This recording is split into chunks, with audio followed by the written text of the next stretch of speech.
deixaban celebrar os goles porque pegou moi rápido, así que lle pasou para...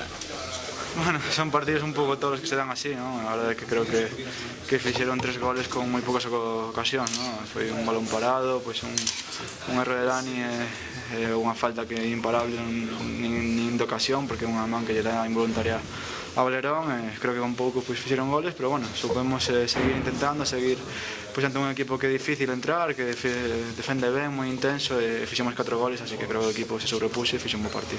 Todos son leccións aprendidas partidos que se endurecen para que o Deportivo se faga tamén máis duro.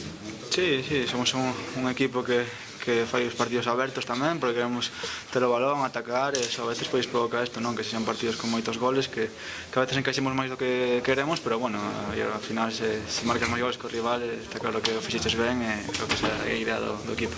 Xa quedan poucas xornadas, a vantaxe cada vez é maior, pola vosa parte. Estades aí? Bueno, contentos, pero tranquilidade. Isto non está feito, estamos ben, e agora temos 2 partidos complicados en Almería e Valladolid aquí, así que hai que ir pasiño a pasiño como levamos todo o ano e preparar ben a semana para ir a Almería, que é para un equipo que tamén é candidato a estar arriba e que está necesitado. Gracias. Listo, gracias.